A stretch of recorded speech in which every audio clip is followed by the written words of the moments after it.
A gente vai dar início à segunda mesa intitulada Retomada do Debate sobre Política Industrial e Desenvolvimento, do nosso segundo seminário de jovens pesquisadores em Economia Industrial e da Tecnologia, promovido pelo NEIT da Unicamp.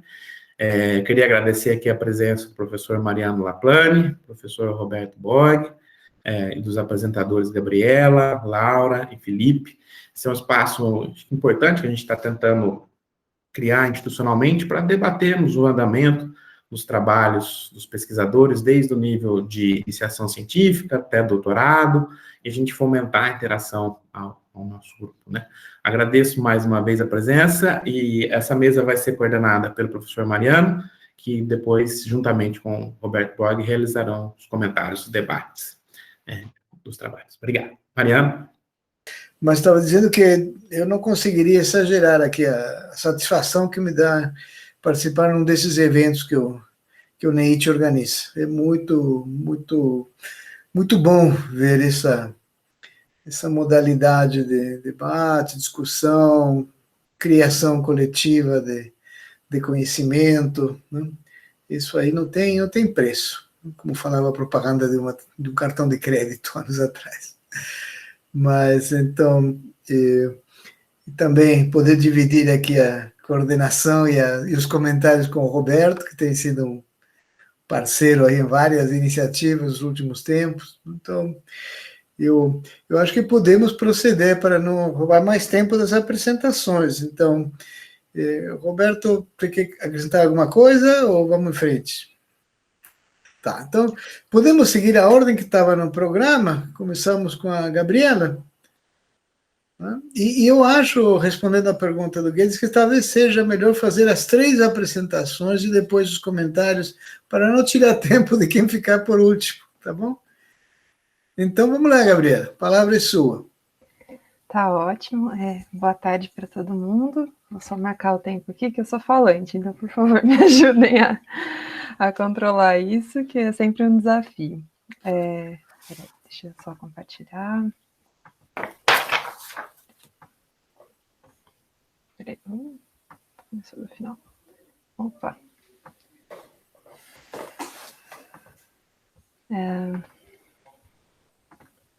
Tá dando para ver certinho?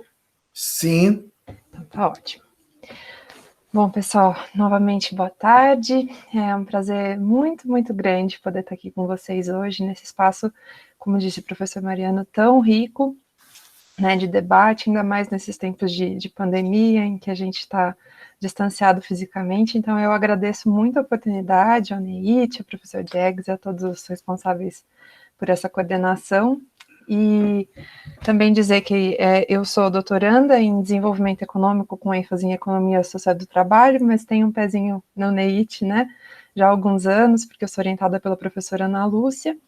E nesse trabalho em especial, que ainda não é um meu trabalho de tese, eu não sei se a gente vai prosseguir nesse caminho ou não, mas a gente tem trabalhado em parceria com o professor Renato. Ele ainda não é oficialmente meu co-orientador, mas eu acabei colocando, porque já que ele está fazendo parte do trabalho, eu achei muito justo que o nome dele estivesse aqui. E o trabalho se chama Políticas Industriais no Complexo Econômico Industrial da Saúde, e a gente se pergunta, né, se é uma nova convenção na indústria farmacêutica nacional. Primeiramente, me justifico também que o trabalho está nos seus passos muito iniciais, a gente ainda não firmou metodologia, não firmou nada, mas a gente entendeu que esse espaço seria um espaço legal para debater, para poder avançar, né, em algumas questões que a gente está meio travado. Então, o objetivo central do trabalho é fazer uma avaliação sobre a influência exercida pelas políticas industriais destinadas principalmente ao setor farmacêutico, né, entre as 2 primeiras décadas dos anos 2000, avaliar se houve uma mudança nas convenções associadas às estratégias de inovação das empresas farmacêuticas nacionais e, se essa convenção existiu, quais foram as tecnologias sociais que permitiram que esse processo se desenvolvesse. Bom, no título de uma breve introdução, a gente partiu do ponto de que existem algumas evidências na literatura de que o retorno das políticas industriais na agenda governamental brasileira no início dos anos 2000, ainda que tenha sido um ponto fundamental, ele ainda não no final das contas, não conseguiu consolidar alguns pontos que teriam sido muito importantes para uma estratégia mais sustentável em relação à indústria do país, né? Então, partindo do argumento do professor Suzigan e do professor João Furtado, eles colocam que essas políticas elas não conseguiram alterar de maneira consistente a questão das velhas instituições ou das tecnologias sociais, né, nos termos do Nelson, o que teria sido um ponto essencial para o sucesso das estratégias, principalmente pensando num mundo contemporâneo em que é tão difícil a gente fazer qualquer tipo de mudança da estrutura produtiva. Né, então, eles apontam alguns problemas como uma falta de uma visão mais sistêmica, de um objetivo em comum entre os diversos atores, né, dificuldade de coordenação, como, por exemplo, por uma política muito com várias instituições fazendo as mesmas coisas por vezes, ou então uma falta de uma estratégia conjunta dos diversos atores, né, ou morosidade, burocracias, etc., também apontam alguns problemas entre a articulação entre os diferentes atores, seja de dentro do governo e com o setor privado, que também seria um elemento fundamental para esse sucesso, e, acima de tudo, a questão da fragilidade do comando político, né, que, no final das contas, essas políticas não foram o objetivo central do governo, que, de alguma forma, impediu que elas pudessem avançar diante das dificuldades e da energia que elas precisariam para poder ter tido mais sucesso. Mais ou menos nessa linha também, o próprio professor Suzigan, o professor Renato e o professor Paulo Henrique Feitosa também trazem que não houve uma mudança na convenção das estratégias de inovação das empresas de forma persistente, então houve depois da PITSE, alguma mudança, por exemplo, nos gastos de P&D em relação às receitas líquidas, mas depois isso se perdeu entre o PDP e o Plano Brasil Maior, e, de alguma forma, os esforços de inovação, eles não vão à frente, eles permanecem a reboque das vendas, o que impede uma mudança estrutural mais consistente. Então, a gente faz essas perguntas, né, se isso teria acontecido também com as políticas direcionadas ao Complexo Econômico Industrial da Saúde, né, ou se isso teria acontecido de uma forma diferente. Se aconteceu de uma forma diferente, a gente se pergunta se houve uma consolidação de uma nova convenção no setor farmacêutico, e se isso aconteceu, quais foram as tecnologias sociais principais que teriam sido responsáveis para compor tais avanços, né, para permitir tais avanços. A gente ainda está numa fase de revisão bibliográfica, né? A gente está buscando na literatura algumas evidências em relação a essas mudanças nas tecnologias sociais e, principalmente, na mudança dessas estratégias dessas empresas, principalmente as farmacêuticas nacionais, com foco na questão da entrada na biotecnologia, principalmente. Bom, em relação às mudanças institucionais, a literatura é bastante ampla, eu trouxe apenas uns poucos trabalhos que a gente consultou. Eu trabalhei nisso na dissertação de mestrado também, mas, assim, foram muitas mudanças. Esse quadro, ele traz algumas delas, que já iniciam, na verdade, na década de 90, né, com algumas mudanças importantes, mas eu não vou entrar em detalhes em todas elas por uma questão de tempo, né, mas, enfim, foram várias as mudanças e a gente vai dar destaque a algumas. Também existiram algumas que foram ligadas à biotecnologia, que eu achei que valia a pena pôr a imagem, mas também não vou poder entrar em detalhes, mas agora... o que a gente avaliou, né, de destaques na literatura que poderiam responder às nossas questões. Acho que um primeiro ponto é que, em termos, se a gente for analisar o setor farmacêutico em termos globais, a questão da produção de genéricos, ela foi muito importante para a consolidação, principalmente no caso do Brasil, das empresas farmacêuticas nacionais, né, no final da década de 90 e início das décadas de 2000, mas ela é pouco sustentável, porque... Em primeiro lugar, os genéricos, eles não são uma estratégia, a produção de genéricos não é uma estratégia baseada em inovação, por definição, então é sempre uma concorrência por preço. A gente tem China, a gente tem Índia, a gente tem as próprias Big Pharmas que estão se voltando à produção de genéricos, então é uma situação de uma concorrência que está sempre aumentando, e ao mesmo tempo a gente está tendo uma mudança importante também no paradigma da medicina, principalmente da biotecnologia farmacêutica, que é muito mais complexa do que a produção de genéricos e que tem ganhado espaço tanto na questão dos diagnósticos e na própria questão orçamentária do SUS, enfim, é um paradigma que está crescendo muito em relação a isso, só que é um paradigma muito difícil de ser alcançado, principalmente para o setor farmacêutico que seja especializado na produção de genéricos de síntese química.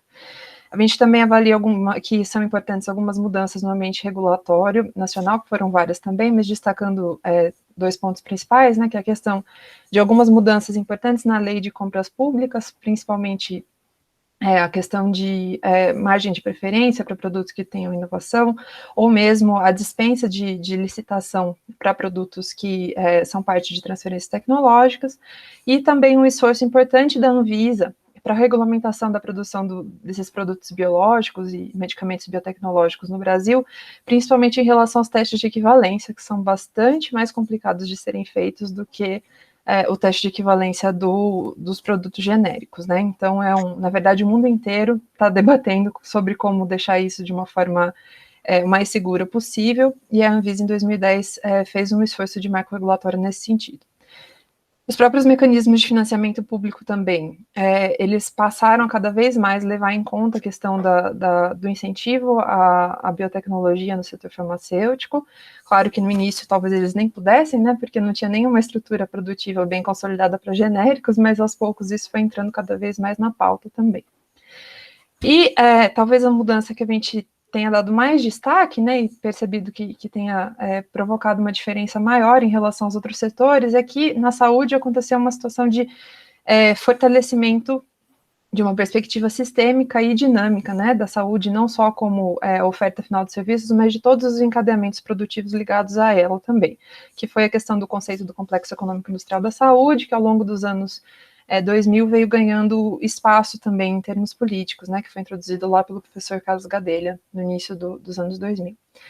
E dentro das muitas coisas que a gente pode citar também dessa ideia do complexo, a gente destacou 2 que podem até responder a algumas situações citadas pelo professor João Furtado, que foi a criação do Grupo Executivo do Complexo Industrial da Saúde, que infelizmente foi extinto, mas que, sob coordenação do Ministério da Saúde, trazia vários ministérios, agências reguladoras e agências de fomento para as decisões relacionadas à parceria para o desenvolvimento produtivo, né, que também é outro destaque que a gente dá, porque essas parcerias, elas de alguma forma conseguiram consolidar de uma maneira prática, pelo menos parte dessa visão, e utilizaram o poder de compra do Estado, né, vinculado ao SUS, de uma maneira estratégica, de forma a as necessidades do SUS acabarem induzindo as políticas de desenvolvimento produtivo. Então, foram mais de 100 PDPs formalizadas, que envolveram vários laboratórios públicos, né, que eram o centro da política, mas também privados nacionais e multinacionais,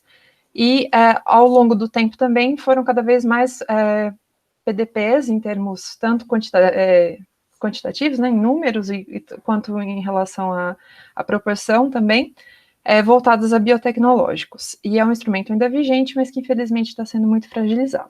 Eu vou correr um pouquinho, porque eu já falei muito. Então, a gente se pergunta, né, se houve alguma mudança, então, na Convenção do Setor Farmacêutico Nacional, e daí os estudos são bem mais escassos. No entanto, tem um estudo bastante interessante, né, da professora Júlia Paranhos, do Eduardo Mercadante, da professora Lia Razenclever, de 2020, inclusive publicado na RBI, que, por meio da análise das Pintecs de 2008, 2011 e 2014, né, por uma tabulação especial, elas percebem uma mudança no padrão dos esforços inovativos das grandes empresas farmacêuticas nacionais. Isso, elas fazem uma comparação com as transnacionais, mas as transnacionais não apresentam essa mudança tão intensa, portanto, nem vou comentar sobre elas, eu vou focar nas nacionais. E, bom, primeiramente, essas empresas, elas se utilizaram, né, de financiamento próprio, mas também público, tanto para P&D interno quanto para P&D externo.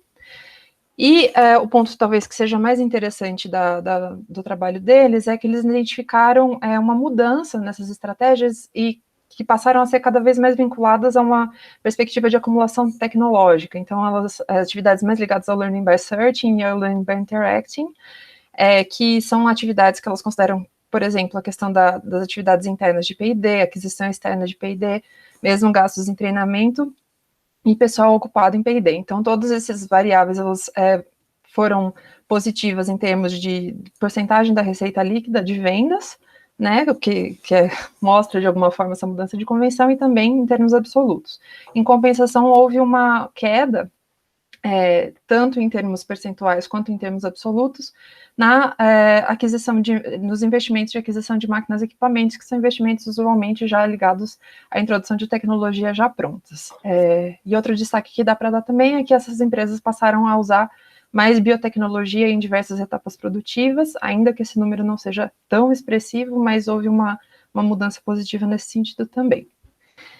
E quando a gente pensa na questão da biotecnologia em específico, também tem um estudo muito bacana do pessoal do BNDES, coordenado pela Beatriz Meirelles, que trazem, né, essa tentativa de entendimento do que aconteceu com a produção de medicamentos biotecnológicos no Brasil, e eles apontam, né, essa questão do maior número de PDPs voltados à biotecnologia, mas poucas chegaram à fase 3, que é o início da transferência tecnológica. Então, algumas coisas é difícil a gente mapear a causalidade, mas acho que 2 destaques que eu posso dar é que, nesse período, houve a certificação pela Anvisa de 4 plantas de medicamentos biotecnológicos no Brasil, diante de nenhuma que existia antes, e mais 3 estão em construção, e também há um crescente registro de biosimilares no Brasil, inclusive provenientes de instituições brasileiras, e alguns envolveram PDPs. A questão de preços e de queda nas importações é mais difícil da gente afirmar, porque a maioria ainda está em estágios iniciais, né?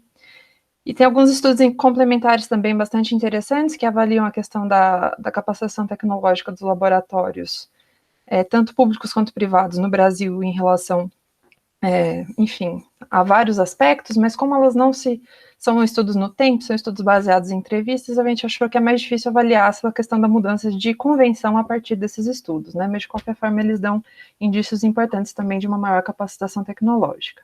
Gabriela, você está completando 15 minutos logo mais, né? Tá bom, último slide, professor, só terminando aqui, desculpa.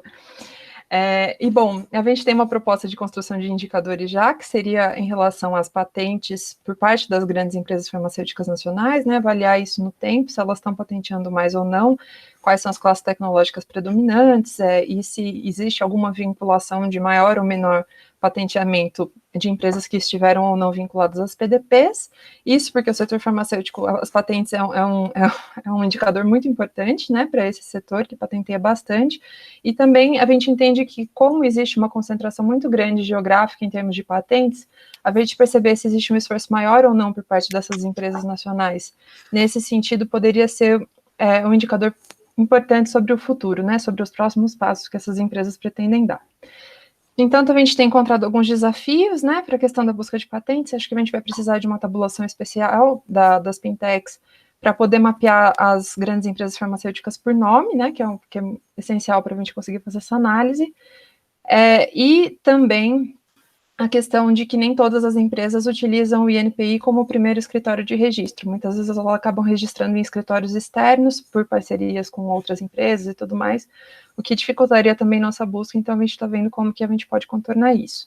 E o nosso principal foco, e talvez nosso principal desafio também, está sendo tentar encontrar um método quantitativo que de fato permita que a gente analise essa influência das políticas realizadas durante o período, né, com destaque às PDPs, nas estratégias de inovação dessas empresas farmacêuticas nacionais. A gente está super aberto a sugestões, ainda está muito incipiente o trabalho, e é isso, gente. Obrigada. Desculpa que eu passei um pouquinho.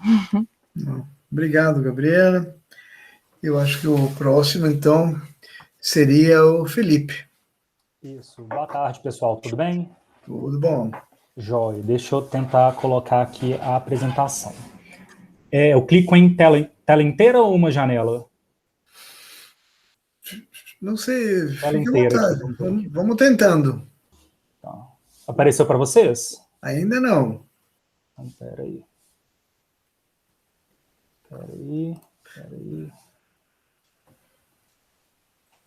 Felipe, se você já tiver com o PowerPoint ou com o PDF aberto, dá para clicar numa janela só que ele aparece. Tá. Agora, se não tiver aberto, daí tem que ser a tela inteira mesmo.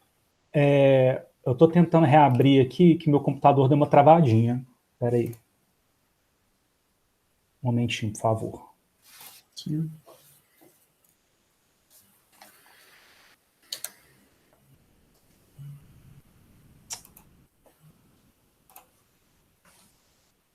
Alô? Sim.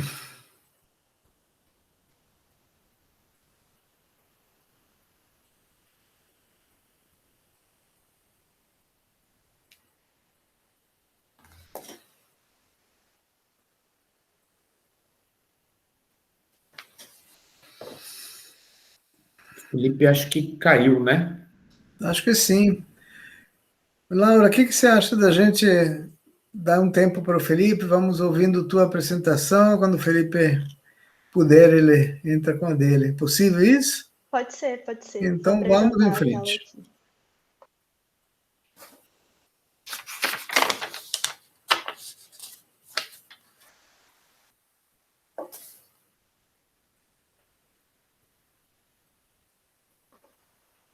Tá dando para ver a tela? Sim, Laura, pode ir em frente. Tá dando para ver. Tá. Boa tarde, gente. Meu nome é Laura Matos, eu sou graduanda de Economia aqui no IE. Eu gostaria de agradecer aos organizadores do seminário pela oportunidade de estar aqui apresentando o meu trabalho. Eu estou desenvolvendo meu projeto de iniciação científica, fomentado pelo CNPq-PIBIC, sob a orientação do professor Diegues, e meu projeto tem vigência até agosto, né, de 2021, e o trabalho é sobre política industrial, tecnológica e as reconfigurações na fábrica asiática pós-crise de 2008, uma interpretação a partir da ascensão chinesa. Tá conseguindo passar o slide? Não sei se está indo. No momento não, está no mesmo, está na folha de rosto ainda, está no primeiro.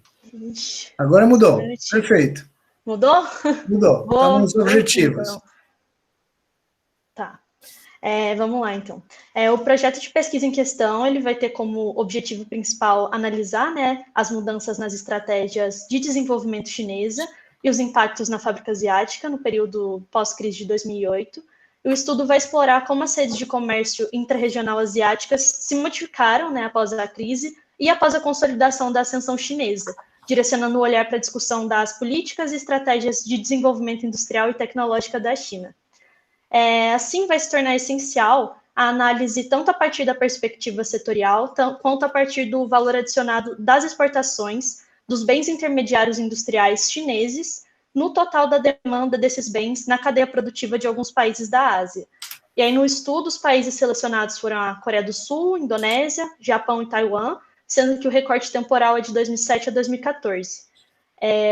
Nesse sentido, a gente também é relevante a análise a partir dos tipos de tecnologia. Entende-se que um aumento no valor adicionado, especialmente em setores mais nobres, né, vetores da eficiência dinâmica, é imprescindível para a explicação de posição de destaque da China no sistema político internacional. E a partir disso, a gente vai tentar buscar construir padrões de integração para os países. Nossa, gente, acho que não tá passando. Agora sim, está passando sim, está na metodologia. Tá. Assim, agora nessa etapa, vamos dividir a metodologia em 4 etapas. No primeiro é a revisão bibliográfica, né, da literatura, tanto nacional quanto internacional, acerca das transformações do modelo de desenvolvimento chinês, a partir dos anos 2000, e também a partir da formação das cadeias regionais de valor, da dinâmica regional asiática de integração produtiva. A segunda etapa é a identificação e o tratamento dos dados. Como eu expliquei, eles vão levar em conta o valor adicionado, né, das exportações de insumos industriais chineses, e a partir disso a gente vai conseguir contornar a limitação dos indicadores tradicionais de comércio internacional, né, que mensuram apenas os fluxos de valores brutos. Para isso, a gente vai utilizar as matrizes insumo-produto da YOD, né, World Input Output Database, de 2016. A terceira etapa é a construção do indicador, que vai nortear as principais análises do trabalho, a partir da proposição do Morceiro, né? Esse indicador que a gente colocou no trabalho como o coeficiente importado de insumos e componentes comercializáveis da indústria de transformação e também o grau de participação da China no CICC-IT desses países. O CICC vai ter como objetivo mensurar o percentual dos insumos e componentes demandados, né, pela indústria de determinado país, que são passíveis de comercialização internacional. E, por último, a quarta etapa da metodologia vai consistir em identificar a evolução desses indicadores para cada um dos países objetos de análise do projeto, né, seguindo a classificação proposta por Pavitt e depois modificada pela OCDE. Agora, fazendo aqui uma breve revisão bibliográfica, a China é um exemplo de país que optou, né, por políticas industriais amparadas no capitalismo de Estado-nação como os pilares importantes na sua estratégia de desenvolvimento.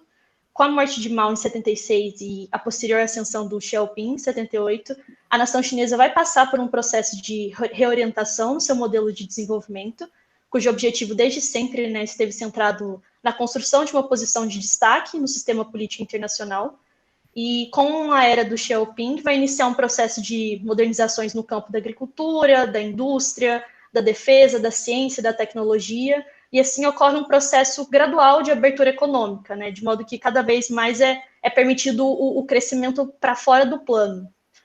Assim, a partir da forte atuação estatal, né, por meio do planejamento, essa reorientação transcorre em diversas etapas, que elas vão se transformando em paralelo ao avanço da industrialização.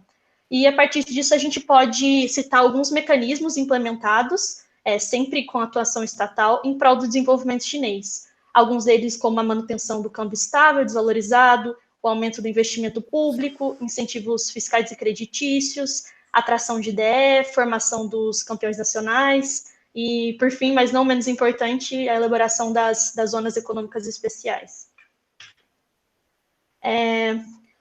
Por intermédio, né, por meio desse aparato estatal pró-industrial, a China ela vai se tornar uma peça fundamental na articulação econômica regional depois da crise asiática, redesenhando as relações econômicas com aquilo chamado dos gansos voadores.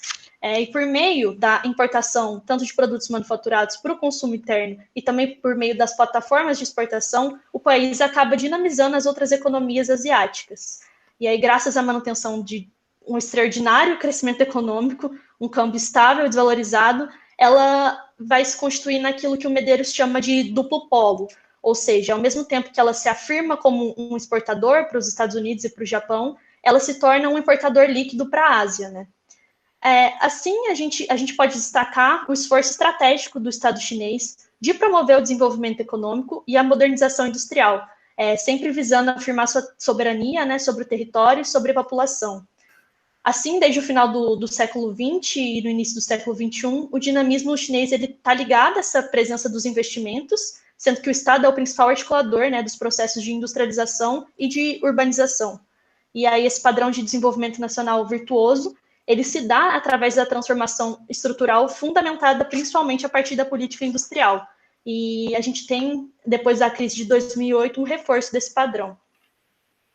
Agora, direcionando um pouco o olhar para a fábrica asiática, a Ásia, nas últimas décadas, ela tem se configurado como uma região articuladora, né, de fluxos de investimento, de comércio, de transferência de tecnologia, e isso permitiu o desenvolvimento intensivo, né, das cadeias de suprimento regionais e das redes de produção, o que levou alguns autores a chamarem essa região como fábrica asiática, né, fazendo referência ao fracionamento do processo de fabricação em estágios e a dispersão desses estágios pela região. E essa estrutura, geralmente verticalmente fragmentada, é comumente associada às cadeias globais de valor. Assim, a China vai entrar como uma peça importante nos impactos deste crescimento, né, das redes locais, dado o aumento de suas participações no leste e sudeste asiático, e também por causa da sua complementaridade em diversas dimensões com os seus parceiros. E, a partir disso, ela vai expandindo sua capacidade de projetar poder econômico, financeiro, militar, político, etc. E nesse período, no período entre as décadas de 90 e 2000, a China dedica-se à integração regional, caracterizando-se, então, por negociações de acordos de livre comércio, tanto bilaterais quanto plurilaterais, e também outras formas de cooperação econômica. Aí aqui temos a APEC, ASEAN, Xiangmei, etc. Passando um pouco agora para os resultados parciais, vou falar um pouco da análise do indicador, né? Em primeiro lugar, mostrando a evolução do CICC total em relação à China no período de 2007 a 2014. O CICC ele vai mensurar o adensamento produtivo da indústria de transformação, de modo que quanto maior ele for, menor vai ser o adensamento produtivo e vice-versa. Assim, ao dirigir o olhar, né, para o nível agregado da indústria de transformação, o que a gente percebe é um crescimento do coeficiente para os países. É interessante comentar, em primeiro lugar, o caso da Coreia do Sul e do Japão, que compõem a ASEAN+3 juntamente com a China. De acordo com o gráfico 1, o que se nota é um aumento do CICC-IT total da Coreia do Sul nos últimos anos, que passou de 4% em 2007 para 6,41% em 2014. Em relação aqui no gráfico 2 ao grau de participação da China no CICC da Coreia, a gente também percebe uma elevação significativa da presença chinesa no mercado sul-coreano ao longo dos anos. Em 2007 era de 19,84, em 2014 passou para 27,36. Aqui, eu não coloquei aqui nos slides, mas é importante ressaltar que a partir de 2011, a China passou a ser o principal exportador de produtos pertencentes à indústria de transformação para a Coreia, ocupando o primeiro lugar do ranking nos anos subsequentes do período analisado. Assim, a gente pode falar, né, que existem algumas perdas de grau de participação de outros países na Coreia para a China. Além disso, a gente pode diagnosticar que a parcela dos insumos intermediários importados relativos, né, à indústria de transformação tem aumentado, de modo que o valor adicionado da China vem ganhando espaço nas exportações. Em relação ao Japão, o CICC não sofreu variações expressivas ao longo dos anos, então o país tem um grau de adensamento produtivo relativamente alto, mas se a gente observar aqui o grau de participação, a gente percebe que ele é bastante elevado, sendo que em 2014 ele atingiu a marca de 24,18%. De maneira geral, a produção doméstica do Japão para a indústria de transformação é elevada.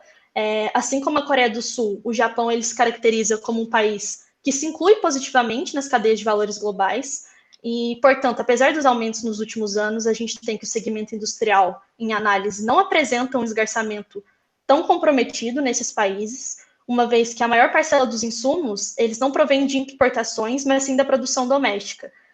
Então, a gente pode considerar que ambos os países, tanto Coreia quanto Japão, eles são considerados um exemplo de inserção positiva nas cadeias globais de valor, uma vez que eles importam bastante insumos e componentes, mas eles também são grandes exportadores. Por fim, falando da Indonésia e Taiwan, em relação à Indonésia, é perceptível o aumento do seu CICCIT. Em 2007 era de 3,61 e em 2014 ficou na casa dos 7,88. E em relação ao grau de participação, em 2007 era 11,25, em 2014 subiu para 19,58. E Taiwan também segue essa mesma tendência, né, em relação ao CICC total. Em 2007 era de 5,11, em 2014 passou a 7,81. E esses resultados, eles podem sim nos indicar uma ampliação da fragmentação internacional da produção, de modo que a gente pode dizer que existe, né, um deslocamento dos estágios das cadeias produtivas para a China, uma vez, né, que os produtos são produzidos com menores custos, indicando, então, por sua vez, uma redução do grau de adensamento produtivo tanto de Taiwan quanto da Indonésia. Também é importante analisar a evolução dos indicadores por tipo de tecnologia, né, para a gente conseguir perceber um pouco melhor as características do processo de catching-up chinês. De imediato, o que a gente percebe é que o setor que apresenta o maior CICCIT é o setor dos diferenciados. E os coeficientes em 2014 para a Coreia foram de 9,51, Indonésia 14,58, Japão 7,51 e Taiwan 11,42. E quando a gente observa os dados na YOT, a gente nota uma certa heterogeneidade, enquanto o Japão e a Coreia do Sul, que se caracterizam, por exemplo, por níveis de rendas mais elevados, eles apresentam uma estrutura econômica mais adensada. A Indonésia e Taiwan, que possuem rendas médias inferiores, por exemplo, demonstram ter uma maior dependência das importações chinesas. No geral, percebe-se que a Indonésia e Taiwan, eles apresentam um CICCIT mais elevado em comparação aos dois primeiros, no que tange os setores baseados em ciência e intensivos em escala, e enquanto que no setor de baseados em recursos naturais, a Coreia é a que mais se destaca, e no intensivos em trabalho, esse posto fica para a Indonésia. Eu não incluí aqui na apresentação a evolução do grau de participação chinesa no CICCIT dos países, por relação de tempo mesmo, mas é importante reforçar que a China ela vai aumentar sua participação nas categorias mais sofisticadas e tecnológicas, em especial a dos diferenciados e intensivos em trabalho. Passando agora para as considerações, o que a gente pode perceber, né, ao dirigir o olhar para o nível agregado, é um crescimento, então, do CICCIT para os países em pauta. Então, é possível afirmar, no geral, que esse aumento reflete um menor adensamento doméstico, ou, em outras palavras, que as classes industriais da indústria de transformação, elas se tornaram mais comprometidas pela importação de insumos intermediários provenientes da China. os valores demonstrados, eles expressam como a China se apropria mais que os demais países desse desendereçamento produtivo, ou seja, aumentando a sua importância relativa nas importações da indústria de transformação dos países estudados.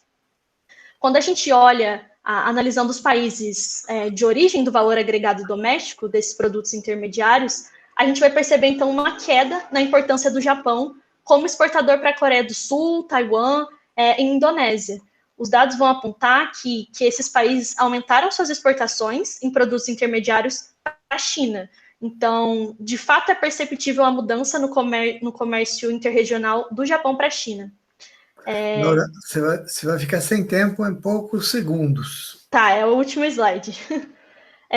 Ao longo dos anos, a pauta exportadora chinesa ela tem sido constituída, por grande parte, por produtos eletrônicos sofisticados, só que cabe ressaltar, em termos de valor agregado, que ela acaba por importar produtos de alto grau tecnológico e, por fim, realizar suas respectivas montagens para depois exportá-los.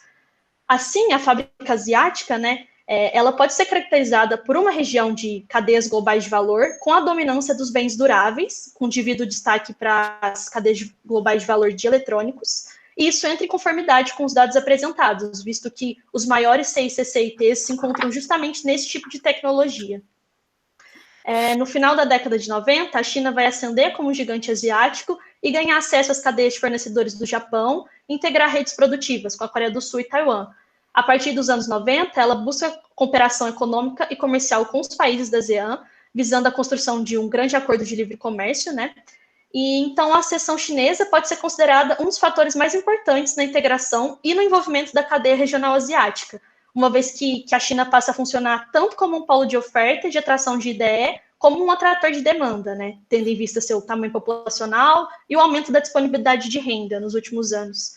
Então, os resultados vão apontar para uma tendência de verticalização da produção, com enfoque na China como destino final de produção dos bens. E também tem ficado evidente o esforço chinês em promover uma maior integração nas cadeias globais de valor em atividades de maior valor agregado e com capacidade de gerar maiores retornos, na busca sempre de se aprofundar como a fábrica do mundo e de ganhar espaço no cenário internacional, potencializando seu próprio poder global. Muito bem. Isso. Obrigado. Laura, acho que o Felipe conseguiu voltar já. Felipe. Caí, mas voltei. Show. Estou vivo. Peraí, vamos de novo. Isso. É uma janela que você falou, Gabriela? Você tem que abrir a apresentação e aí Ela você tá escolhe aberta. uma janela. Isso. Compartilhar uma janela. Uma janela. Compartilhar. Foi? Está indo. Você escolheu a janela na qual aparecemos todos nós, Felipe. Você tem que escolher a janela da apresentação. Momento. Você não vai conseguir apresentar e nos ver ao mesmo tempo. Então, você vai olhar só a sua apresentação, mas a gente vai conseguir visualizar. Compartilhar minha tela inteira e coloquei a apresentação aparente. Apareceu para vocês? Tá sim. Então tá bom. Então vamos lá. Primeiro, gostaria de agradecer o espaço, assim como as colegas comentaram.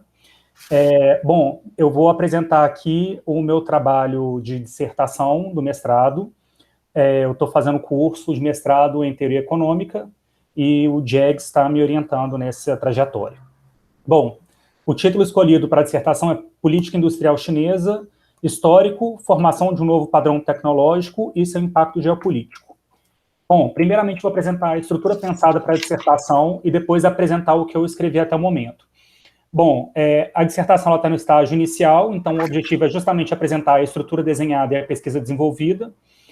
Uma das ideias ênfases que eu pretendo desenvolver no trabalho é a rota da seda digital como a última fase de materialização da política industrial chinesa na formação de um novo padrão tecnológico e o seu impacto geopolítico. Eu acho que essa frase vai ficar um pouco mais clara ao longo da apresentação. Bom, como objetivo geral é compreender as transformações da política industrial na China a partir de 78 e seus reflexos econômicos e geopolíticos ao longo do tempo. E os objetivos intermediários estão dentro, obviamente, do objetivo geral de compreender tanto as transformações ao longo do tempo, como um foco principal nas políticas industriais mais recentes, pós-2015, que tem um foco mais forte, né, nessas políticas, nas tecnologias voltadas ao dito novo paradigma tecnológico, entender os impactos econômicos e geopolíticos dessas tecnologias, do desenvolvimento dessas tecnologias atrelados à política industrial chinesa. Bom, aqui tem os capítulos, que, enfim, no momento não interessa tanto, e análise de metodologia, análise bibliográfica, vou realizar uma coleta de dados complementar à análise textual, e se houver a possibilidade de realizar entrevistas com alguém que tenha participado desse processo internamente, eu acho que é interessante para a gente ter um conhecimento qualitativo mesmo do raciocínio de quem estava por trás da elaboração desses planos e dessas políticas. Bom, então, vamos lá. Aí, o que eu vou apresentar para vocês foi um trabalho que eu criei, né, no início, na conclusão da disciplina de política industrial, e fiz um aprofundamento nesse trabalho para apresentar no Enem, que aconteceu agora.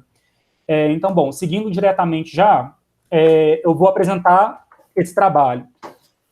Que como objetivo de entendimento era entender a estrutura do processo de formulação das políticas industriais chinesas, o direcionamento das inovações por meio da seletividade das políticas públicas, a socialização dos investimentos por meio da estrutura institucional chinesa, e o que seria o socialismo chinês, né, socialismo com características chinesas. Bom, então, partindo das políticas industriais, eu resolvi fazer uma linha do tempo para ficar um pouco mais claro, porque ao longo do texto eu coloquei diversas políticas, mas sem a linha do tempo eu acho que não fica tão claro assim, o desenvolvimento e esse processo, né? A minha quebra temporal, eu coloco duas principais ao longo do estudo, entre 78 e 2003, dado que a partir de 2003 entende-se que a China adota uma nova postura para suas políticas industriais, né? Que a partir do período anterior, desde 78, com Deng Xiaoping, até 2003, ela tinha uma postura de políticas industriais mais voltadas à correção de falhas de mercado e reformas liberalizantes, e a partir de 2013 ela adota uma postura seletiva, né, mais voltada à promoção de determinados setores econômicos. Os determinantes para essa mudança de postura foi a melhora nas condições econômicas, que possibilitou maiores recursos na aplicação de políticas industriais, a alteração da base de apoio político interno dentro do Partido Comunista, de grupos mais favoráveis a políticas industriais mais intervencionistas, vamos dizer assim, e o entendimento da inserção subordinada da China nas cadeias globais de valor, e que isso continha um entrave ao desenvolvimento tecnológico chinês, né? E a partir daí surgiu a necessidade, a ideia do desenvolvimento tecnológico endógeno na China. Peraí, entra.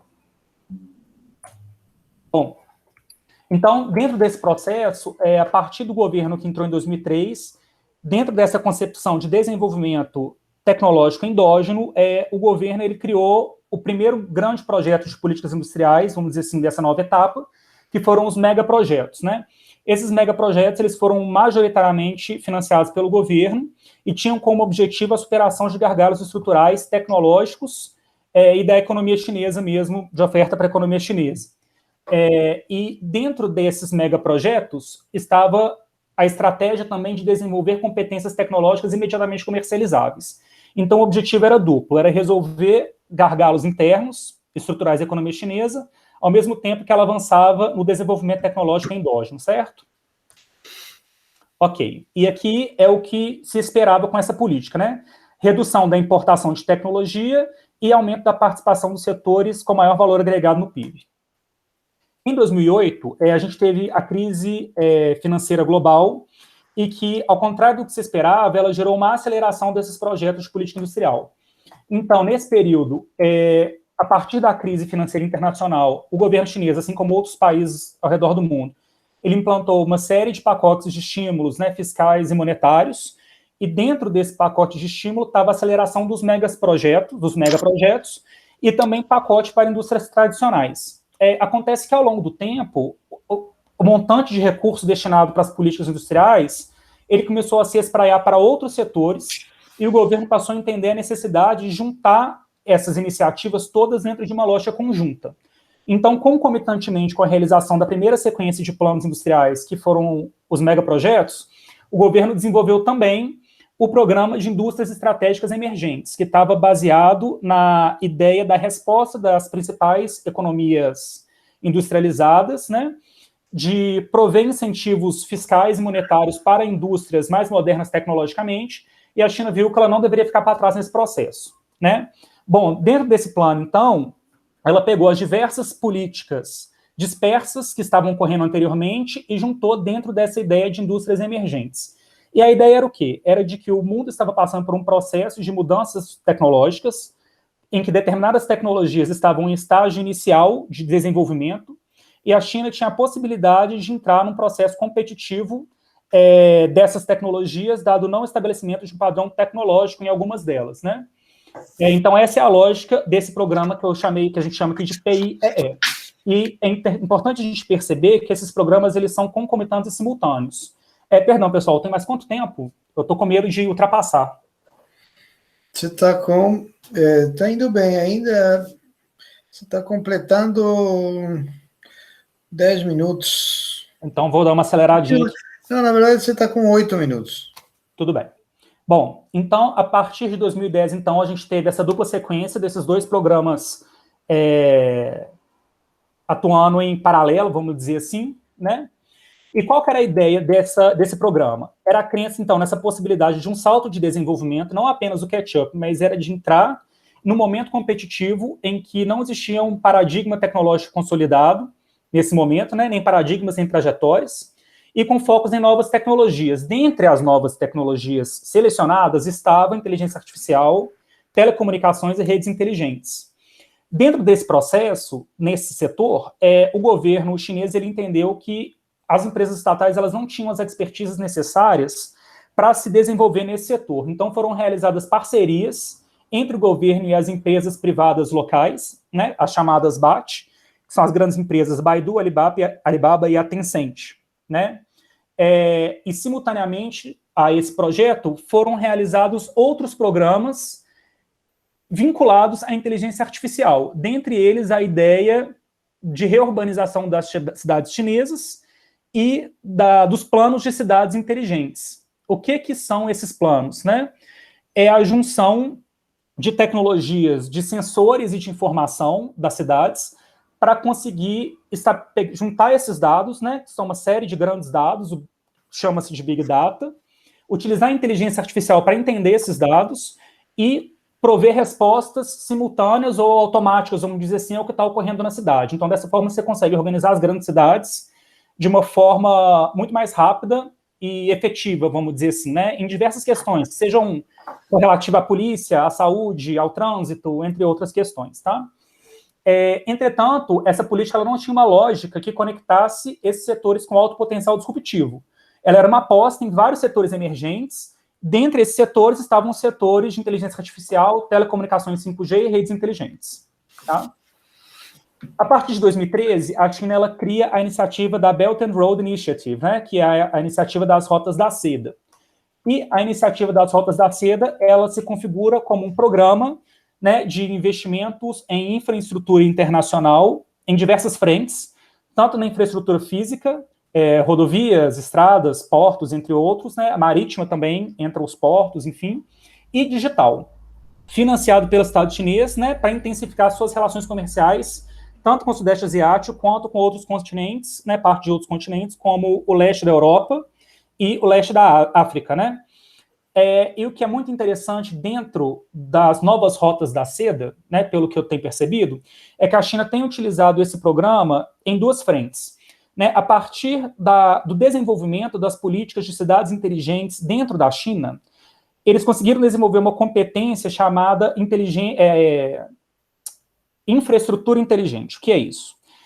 Dentro dos programas de reurbanização das grandes cidades chinesas, dentro desses planos de cidades inteligentes, as novas infraestruturas a serem construídas, que sejam de estradas, de trens de alta velocidade, eles já tinham como pressuposto, já passaram a ter como pressuposto, o acoplamento de toda uma série de equipamentos de inteligência, de sensores, de informações de Big Data, de centro de dados, para conseguir fazer uma gestão conjunta das cidades.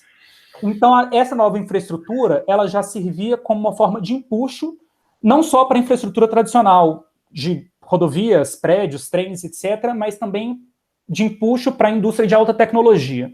E essa também é uma forma da China conseguir implantar o seu padrão tecnológico para quem ela exporta essas tecnologias. Então, está ocorrendo, né, pelo que eu tenho observado, por meio dos estudos, uma expansão do padrão tecnológico chinês para os países parceiros da nova Rota da Seda. Bom, dado todo esse processo ele não... A gente, né, de fora, parece que ele era sempre lógico, mas ele é construtivo, ele, ao longo do tempo, ele foi se construindo, né?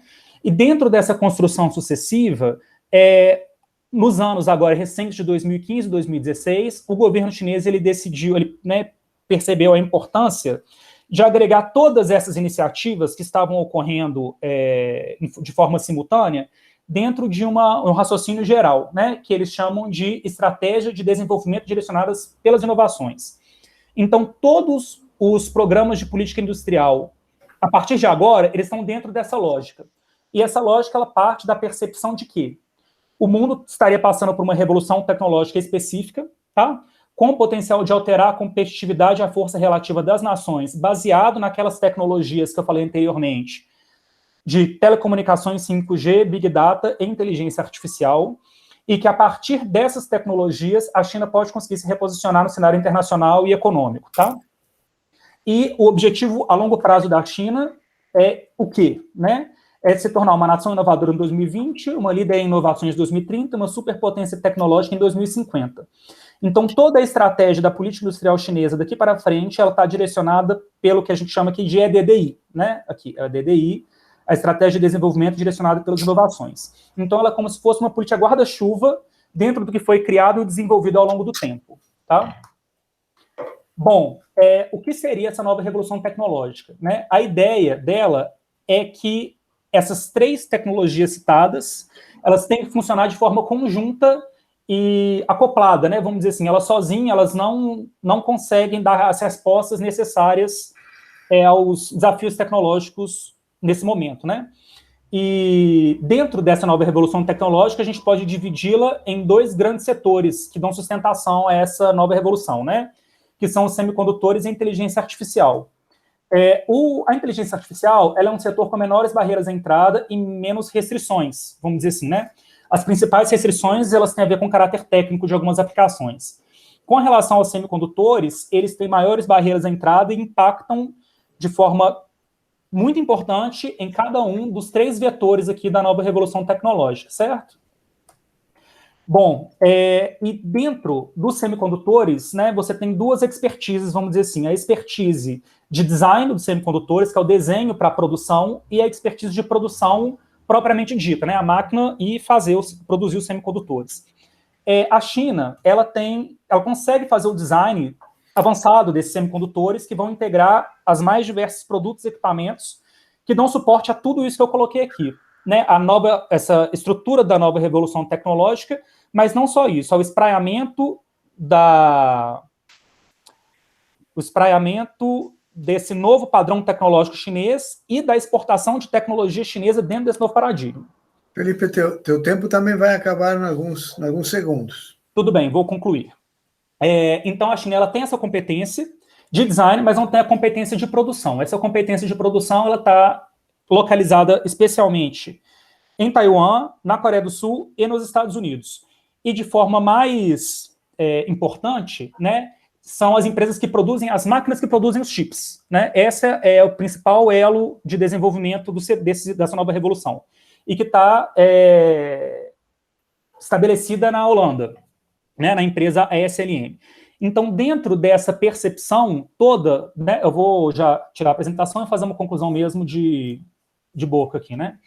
Então, dentro dessa conjuntura toda que tem ocorrido, a política industrial chinesa ela tem ido nesse sentido, com a principal restrição dentro dos chips e semicondutores, e dentro desse processo todo de criação dessas políticas industriais e do sucesso da China dentro das políticas industriais, tem havido, né, uma reação dos países ocidentais e uma tentativa de restrição do acesso da China a essas novas tecnologias, chips e assim sucessivamente. Bom, eu acho que eu não consegui ser tão sucinto como eu gostaria, e eu acho que nem tão claro, mas, bom, fica como aprendizado para a próxima. E estou aberto a dúvidas aí a vocês, e comentários, enfim, tá? Tá bom. Obrigado. Felipe, você pode interromper o compartilhamento da tua tela? Tá, eu tô meio, como é que fala, gente? Dinossauro aqui, peraí. Deixa eu interromper o compartilhamento. Isso, conseguiu. Pronto. Pronto. É menos dinossauro do que você imaginava. Ótimo. Gente, todo mundo foi bem disciplinado, então temos tempo para comentários. Eu passo a palavra para o Roberto inicialmente, para que ele faça os comentários. Obrigado, Mariano. Obrigado, pessoal. Como que a gente organiza, Mariano? Faço os comentários dos 3 já? Sim. Os 3 trabalhos? Tá Vamos bom. na mesma maneira, no mesmo modelo. Vou tentar ser breve, tá? Para dar tempo de todo mundo comentar, vocês também responderem. Isso. Vocês anotem aí as perguntas, comentários do Roberto para poder responder depois. Vocês vão ter tempo de responder ao Roberto e a mim, tá? Bom, então, agradecer mais uma vez aí o convite, né? Uma enorme satisfação participar do seminário de jovens pesquisadores, ver pessoal de iniciação científica, mestrado, doutorado, engajado em temas tão importantes, né, e que a gente tem tanto interesse no Instituto de Economia, já é uma tradição, né, observar os temas de economia industrial, de tecnologia, economia internacional. Bom, vou passar para o trabalho, então, da Gabriela, né, Gabriela? Parabéns aí, parabéns a todos, né, vocês, né, pelas pesquisas, umas mais avançadas, outras ainda em estágios iniciais, né. Gabriela, pelo que eu entendi, é uma parte, pode ser o seu doutorado, não ficou ainda ficou muito claro para mim. Eu gostaria talvez de sugerir, eu não sei se vocês já pensaram, né, em colocar alguma definição sobre essa convenção que você coloca ali, o que é essa convenção, chama entre aspas aí, daí agora que você falou do debate de convenções e instituições, me lembrou os textos do professor De Cash, também do Instituto de Economia, que tem uma ampla participação nesse debate internacional, né, inclusive em convenções do desenvolvimento, convenções para a geração de novas tecnologias, paradigmas tecnológicos. Então, não sei se você já chegou a ter contato com essa literatura, se você já utiliza, mas talvez valeria a pena indicar mais claramente o que vocês estão chamando de uma nova convenção aí no setor, né, do complexo da saúde, econômica e industrial da saúde. Também uma outra questão de definição que eu acho que pode ser relevante é a questão sobre essa tecnologia social, né? Desculpe o meu desconhecimento aí de parte dessa discussão, mas o que seria uma tecnologia social? Porque a hora que você coloca que a biotecnologia poderia exercer de maneira mais ampla esse papel, em contraposição aos genéricos, por exemplo, a meu ver, os genéricos podem ter cumprido um papel de uma espécie de tecnologia social, não sei qual é essa definição, mas de maneira relativamente ampla, né, permitindo um acesso a um custo muito menor, né, então eu acho que daí é uma discussão a ser feita. Uma outra questão, né, que me surgiu sobre esse recorte setorial, porque você utilizou o Gadelha, Complexo Econômico e Industrial da Saúde, você também utilizou daí um enfoque na biotecnologia, que me parece uma preocupação maior sua, daí o setor farmacêutico, então tem diversos níveis, né, de um nicho de mercado para uma coisa mais ampla, para uma coisa que é além, o complexo econômico social da saúde é muito maior que o setor farmacêutico por si só, que já é amplo e assim por diante. Então tem camadas aí, né, nessa discussão, né, e eu não sei como que vocês estão, qual que é esse recorte dentro aí do setor. Eu acho que a princípio, né, seriam essas minhas principais considerações. Achei muito interessante seu trabalho, né? Você já participou de algumas disciplinas, né? Conosco, com outros professores, apresentando um pouco da sua discussão, acho que do mestrado, enfim. Você tem uma bagagem para fazer uma excelente tese de doutorado agora nessa etapa, tá? Vou passar já. Comecei falando demais, hein, Mariana? Qualquer coisa você me... Você falou 5 minutos sobre o texto da Gabriela. Você me fala que o tempo está acabando, né, Mariana? Senão... Vou falar já. É muito interessante, né? A gente toma muito tempo. A Laura também, parabéns, Laura, né? Gostei muito, pesquisa de iniciação científica, já trazendo resultados bem importantes, né? Bem completa. Você mostrou esse desenvolvimento, né? De olhar para o desenvolvimento chinês, né, vários aspectos da fábrica asiática, né, o professor Diegues tem discutido bastante essa questão, e trazendo um indicador, né, importante para pensar, né, essa relação que a China vem estabelecendo com alguns países da região.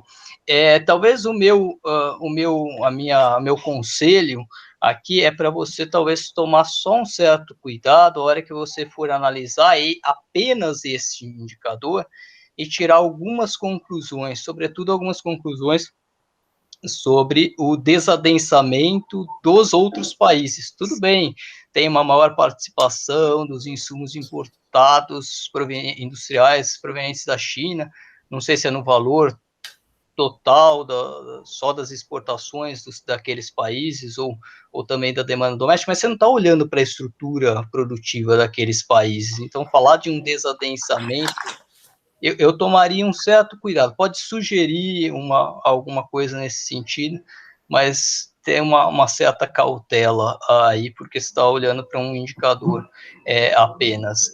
Uma outra coisa que eu acho que seria interessante era olhar para o que a China também importa desses países, porque a gente sabe que tem uma estrutura diferenciada quando a gente pensa que ela exporta e importa do Japão, da Coreia, né?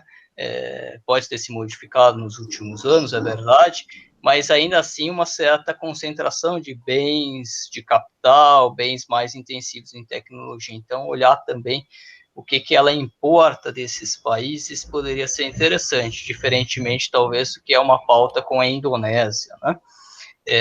Tá, então essas sugestões, mas eu achei muito bom o seu trabalho. E ao Felipe, meu conselho maior, acho que você já deve ter ouvido de outros professores, né?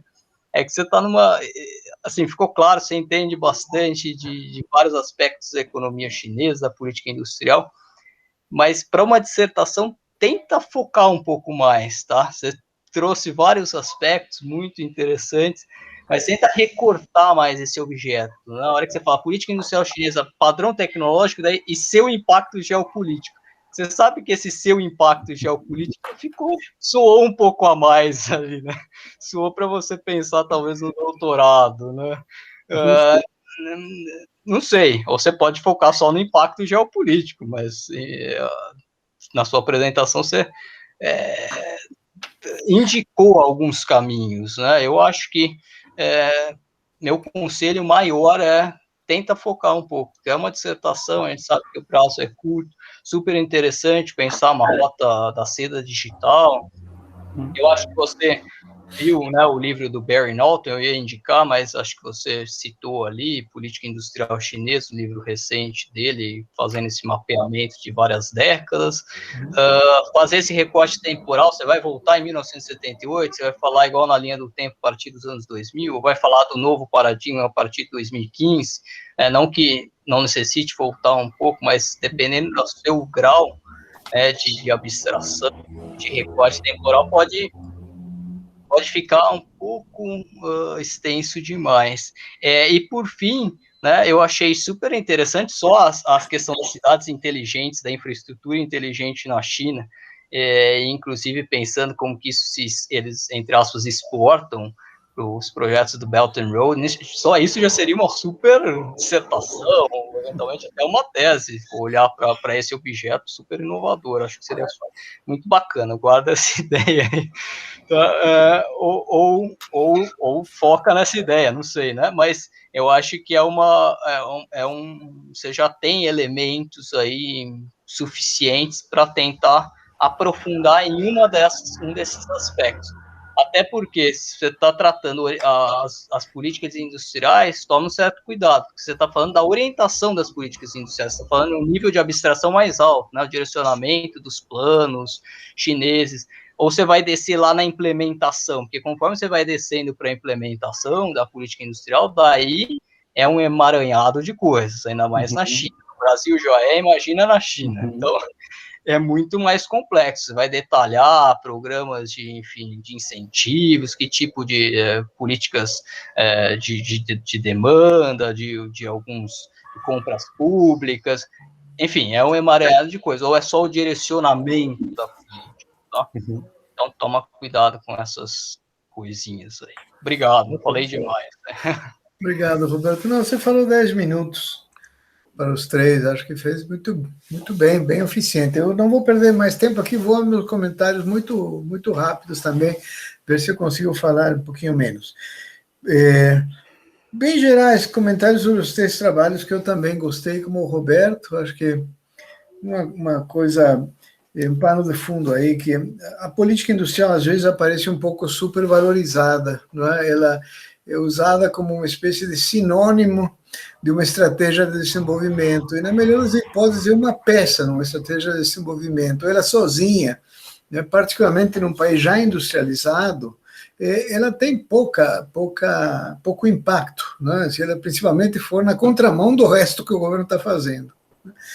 Segunda coisa, eu acho que, particularmente em países em desenvolvimento, né, o que está acontecendo no mundo em volta é muito importante. Países de desenvolvimento só conseguem se desenvolver quando, com inteligência, identificam as oportunidades, né? Países periféricos dificilmente conseguem nadar contra a correnteza, tem que encontrar, né, como a correnteza os pode levar na direção que eles querem, né? Terceiro lugar, eu acho que a capacidade de indução que você tem, né, é muito importante, ela tem que ser proporcional à ambição dos objetivos que você persegue, não é? E concretamente, num caso de política de desenvolvimento, que é sempre alguma coisa relacionada à mudança estrutural e inovação, né, os incentivos, o poder de indução tem que ser suficiente para compensar o risco tecnológico, o risco da mudança e o risco de mercado. Se você não consegue compensar esses dois riscos, você não move o setor privado na direção que você quer que ele se mova, tá? E aí vem, então, a importância de você combinar os mecanismos que reduzem esse risco de mercado, por exemplo, é a demanda, que é o que o Felipe estava falando das cidades inteligentes, né? E o risco tecnológico é com mecanismos de compartilhamento desse risco, né?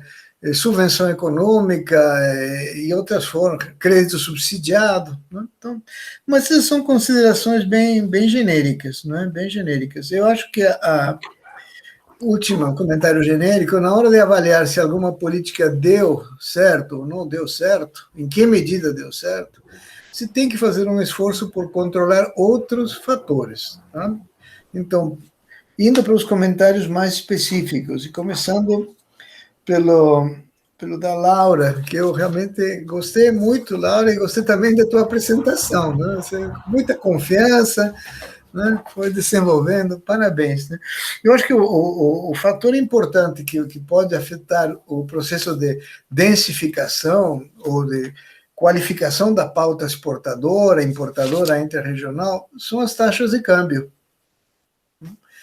Na industrialização da Coreia e de Taiwan, lá atrás, quando a China ainda era de outro planeta, né, os investimentos que receberam do Japão por conta do acordo do Plaza, que obrigou o Japão a apreciar sua moeda, foram fundamentais. Então, só para alguém não dizer, não, mas o que você mostra é consequência do câmbio e não tanto de políticas intencionais, era bom dar uma olhada nas taxas efetivas de câmbio intra-região, que pode ser importante, né? Mas eu gostei muito do trabalho, né? Sobre o trabalho da Gabriela, né, que eu gostei também, uma coisa chave no poder de indução relativamente baixo que teve a política, apesar de ter sido muito bem concebida pelo Gadelha, pela equipe dele, foi um problema de normatização, né? Você consegue lançar as PDPs com uma série de subsídios porque elas caracterizam o caso enquadrado na lei de inovação. Mas quando você quer comprar das empresas farmacêuticas através do SUS, você muda de lei e vai para a lei da compra pública, onde você não pode ter a seletividade que tem na outra política. Então, nós trabalhamos com dois marcos regulatórios que se contradizem entre si. Você pode ajudar a bancar o risco tecnológico, mas o risco de mercado é insalvável. E aí as multis ganham todas, né? O Estado subsidia o desenvolvimento do laboratório nacional, mas não pode comprar dele, porque as multis fazem a guerra de preços e as propostas deles são sempre mais baratas, né? Eu acho que aí tem uma literatura complementar, não sei se você viu, Gabriela, mas o CGE, quando eu estava lá, fez vários estudos, né, sobre o Profarma, né? Então, ali tem bastante material empiricamente interessante. E o livro do Gadelha, né, a coletânea do Gadelha mais recente, que eu fiz eu não lembro se eu fiz o prefácio ou fiz a orelha do livro, mas alguma coisa eu fiz. Bom, eu concordo com a sugestão do Roberto sobre o trabalho do Felipe, viu, Felipe? Você tem toda a informação de contexto riquíssima, né? Aprendi muito te ouvindo, né? Você tem um material muito bom, mas você não precisa demonstrar nada, é uma dissertação, você tem que dissertar, mas você tem que dissertar em torno de alguma questão, de um eixo principal, né? Se você misturar política industrial com essas dimensões, oferta, demanda, empresa pública, empresa nacional, com questões de conflitos geopolíticos, disputa entre potências internacionais, você vai ficar uma coisa muito rica em informação, mas pouco densa em análise, né?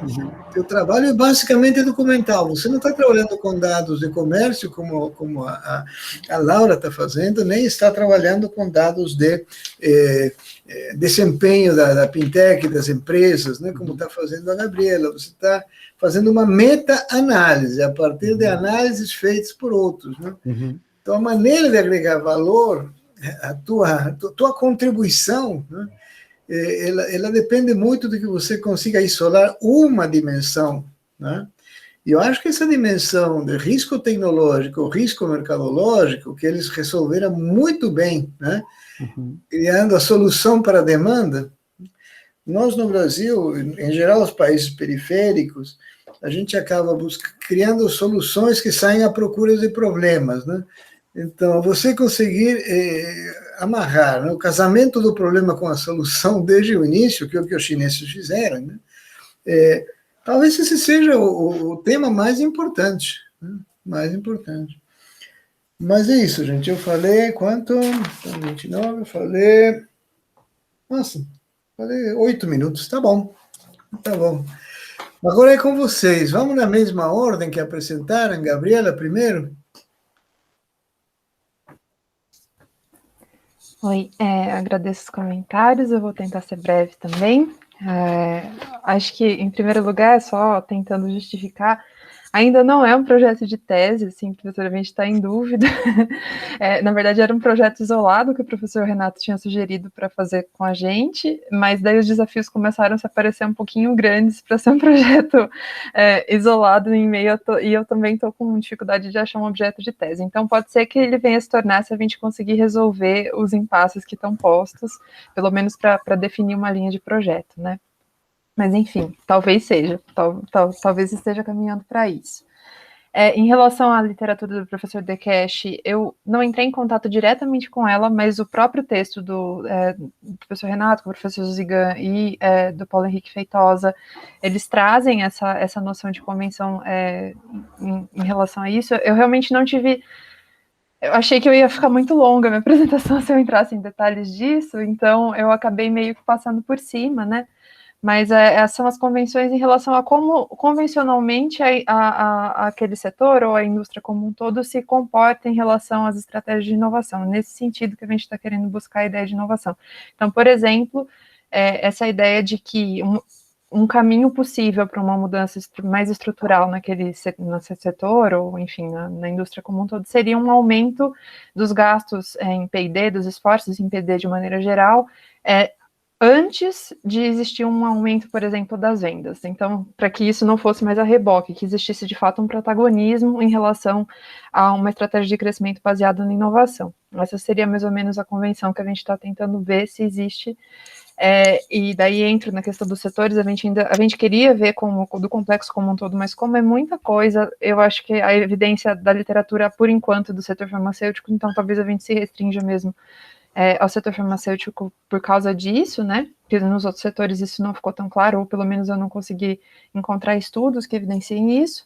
E a questão da tecnologia social, ela não necessariamente tem a ver com a questão de acessibilidade ou nada do tipo. A tecnologia social, nos termos do Nelson, tentando explicar de uma maneira rápida, né? É como assim, existe a receita de bolo, que é a tecnologia física, e a tecnologia social seria a forma que os agentes se organizam para que aquele bolo possa ficar pronto.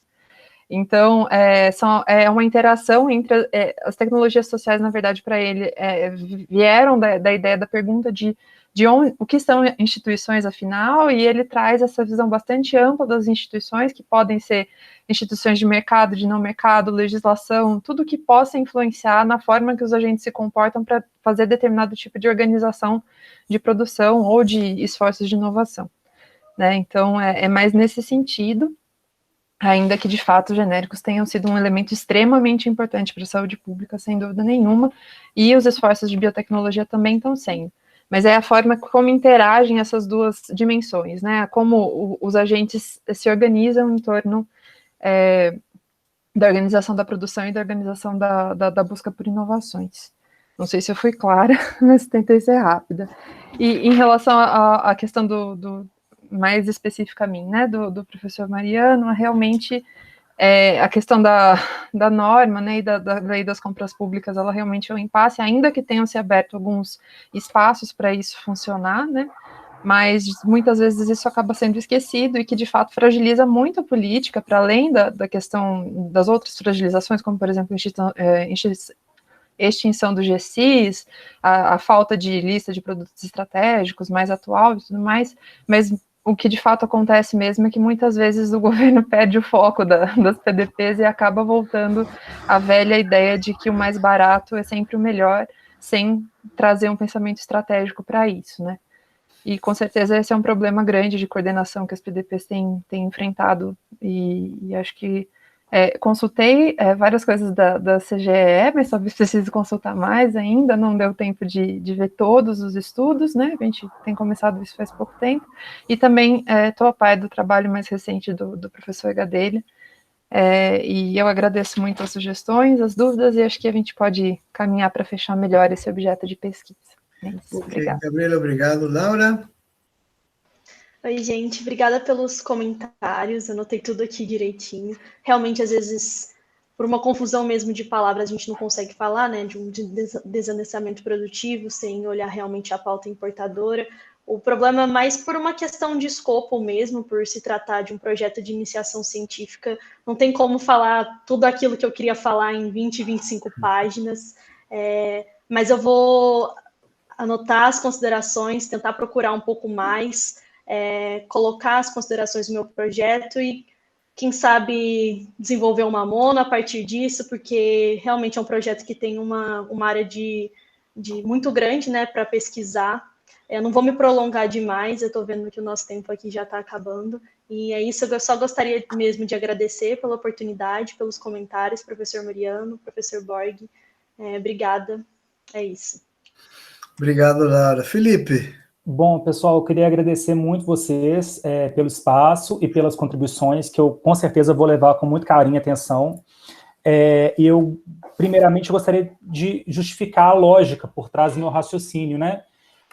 Porque quando eu comecei a estudar esse tema, eu percebi que era como se fosse uma linha conjunta da alteração da forma de realização das políticas industriais e da sua lógica de atuação, né, a partir do domínio endogenamente da tecnologia, ela possibilitou o desenvolvimento dessas novas tecnologias que geraram um impacto ainda maior futuramente, tanto na questão econômica quanto geopolítica.